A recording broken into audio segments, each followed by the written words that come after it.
नमस्कार साथियों, जिस तरह से संजय सिंह की गिरफ्तारी हुई है और इससे पहले मनीष सिसोदिया और फिर उससे पर उनके जैन साहब, इसके अलावा भी ईडी अभी पूरा धावा बोलने की तैयारी में है। बिहार में, झारखंड में, छत्तीसगढ़ में, राजस्थान में, तेलंगाना में, मुंबई में और भी कई ऐसे लोग हैं जिनके यहाँ ईडी की छापेमारी बहुत जल्दी हो सकती है, या इनमें से बहुत सारे लोगों को गिरफ्तार भी किया जा सकता है। साथियों को ये डर तो नहीं है कि बीजेपी शासित जो राज्य हैं वहाँ जो घोटाले हुए हैं उनकी गिरफ्तारी का भी डर शायद बीजेपी को सता रहा है। तो बीजेपी किसी भी हालत में 2024 में हारना नहीं चाहती, क्योंकि उनके मालूम है कि हेमंत बिस्वा हैं, वेस्ट बंगाल के कई नेता हैं और कई नेता, अडानी हैं जो मोदी जी के काफ़ी अच्छे दोस्त माने जाते हैं। कई ऐसे लोग हैं जो बीजेपी नहीं तो उनके नेताओं के बहुत करीब हैं और उन पर भ्रष्टाचार के बड़े बड़े आरोप हैं। अगर सरकार बदल गई तो उन सब का क्या होगा? तो कहीं बीजेपी को यही डर सता तो नहीं रहा है कि हमारी सरकार चली गई तो फिर हमारा भी क्या होगा और बाकी नेताओं का भी क्या होगा? क्योंकि संजय सिंह बहुत मुखर थे सरकार के खिलाफ, बहुत जोश के साथ अपनी आवाज़ बुलंद करते थे सरकार के खिलाफ, सरकार की कारगुजारी के खिलाफ, मोदी अडानी की दोस्ती के खिलाफ, भ्रष्टाचार के खिलाफ। वो ऐसे अकेले नेता थे जो बहुत बुलंदी के साथ फक्कड़ किस्म के नेता माने जाते थे। और पहले भी ईडी ने उनका नाम लिस्ट में लिखा था, लेकिन फिर ईडी ने माफ़ी मांगी कि नहीं, गलती से नाम लिखा गया। उसके बावजूद भी संजय सिंह लगातार अपनी आवाज़ को संसद में, संसद के बाहर भी उठाते रहे। और शायद यही शख्स हैं जो इस वक्त विपक्ष में बहुत बुलंदी के साथ सरकार के खिलाफ अपनी आवाज़ को उठा रहे थे। इसीलिए शायद इनको कल ईडी ने गिरफ्तार कर लिया है। वो तो बाकी जब कुछ बातें खुलासे होंगे, सच्चाई तो तब सामने आएगी, लेकिन लोग ऐसा अंदेशा लगा रहे हैं।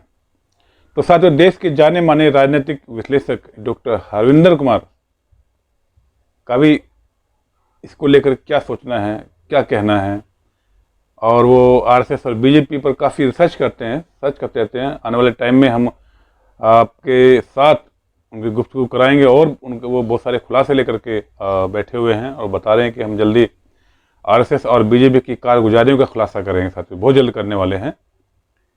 तो उनका इस गिरफ्तारी को लेकर के, आरएसएस के नेता को लेकर क्या कहना है, आइए जरा उनके विचार भी जान लेते हैं। साहब, बजरंग दल अभी हो रही है सूर्य दिवस यात्रा निकालने के प्लान में है। और इससे पहले भी आपने देखा होगा कि जो जहाँ जहाँ यात्रा निकली वहाँ क्या क्या हुआ है। तो क्या कुछ ये किसी प्लानिंग के तहत है, या जो इससे चुनाव को लेकर के प्लान किया जा रहा है, या बजरंग दल जो यात्रा करेगा उससे आप इतना कुछ सहमत है, नहीं है? देखिए, आप अगर गुजरात से लेकर के इन यात्राओं की समीक्षा करेंगे तो बीजेपी और आरएसएस इस बात को जानते हैं कि जब जब यात्राएं उन्होंने निकाली तो उन यात्राओं से जो दंगे होते हैं, उन दंगों से उन्हें फ़ायदा होता है। तो यही कारण है कि उत्तर प्रदेश में 80 लोकसभा सीट्स हैं और 2024 में बीजेपी आरएसएस गणित गड़बड़ा रहा है। तो उस गणित की पूर्ति कैसे करे बीजेपी आरएस? उसके लिए उस यात्रा का वो यात्रा सोच रही कि हम सूर्य दिवस के नाम पे यात्रा निकालें। और ये पूरे देश में पता है, जहाँ जहाँ बीजेपी आरएसएस यात्राएं निकालती है वहाँ वहाँ दंगे फसाद होते हैं और दंगे फसाद से बीजेपी आरएसएस को फ़ायदा होता है। और इस दंगे फसाद में जो मारा जाता है वो गरीब आदमी मारा जाता है, दलित पिछड़ा मारा जाता है, आदिवासी मारा जाता है, उनका तो कोई मारा नहीं जाता। तो उनका तो फ़ायदा ही फ़ायदा होता है, उनका कोई मारा नहीं जाता। फ़ायदा होना तो जो तो चाहेंगे जितनी ज़्यादा यात्राएं उत्तर प्रदेश और दूसरे स्टेट्स में कराए जाएं, उससे उनका फ़ायदा है। और बीजेपी के पास बचा कुछ नहीं है सिवाय यात्राओं के। और चुनाव से पहले बीजेपी चाहती है कहीं ना कहीं कोई दंगा, बड़ा दंगा हो और उस बड़े दंगे का लाभ वो उठाया जाए।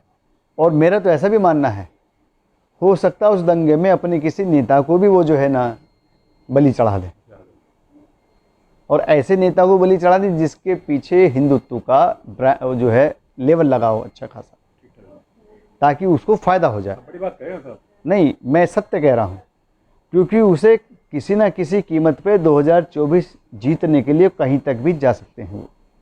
ये करो मरो है उनके लिए। क्यों? बात कह रहे हैं कि अगर बीजेपी 2024 में सत्ता से बाहर होती है तो बीजेपी के नेता तो हैं ही हैं, आरएसएस के नेता भी जेल जाएंगे। अगर आने वाली सरकार सही तरीके से कार्य करेगी तो जो सरकार नहीं आएगी, बीजेपी के अलावा जो सरकार केंद्र में बैठेगी, वो बीजेपी आरएसएस के लोगों को उनकी कारगुजारियों के लिए जेल भेजेगी। तो सुना आपने, डॉक्टर हरेंद्र कुमार साफ कह रहे हैं कि बीजेपी को केवल और केवल ये डर सता रहा है कि उनकी जो कारगुजारियां हैं, जो भ्रष्टाचार हैं, उन पर आरोप लगे हैं कि सरकार बदल गई तो जब उन पर जांच बैठेगी तो उनके नेताओं का क्या होगा, उनका क्या होगा।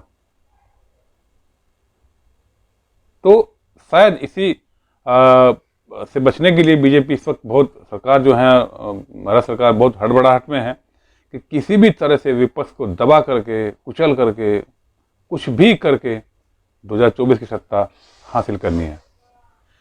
2024 सत्ता के लिए अपन कुछ भी करेगा, ऐसा मेरा मोदी जी का मानना है। तो साथियों, इस वीडियो को लेकर के और संजय सिंह की गिरफ्तारी है, विपक्ष में और बहुत सारे नेता टारगेट पर हैं, क्या सोचते हैं आप हमें कमेंट्स में जरूर बताइएगा। वीडियो अच्छा लगे तो शेयर भी कीजिएगा। बहुत बहुत धन्यवाद। Thank you very much. नमस्कार।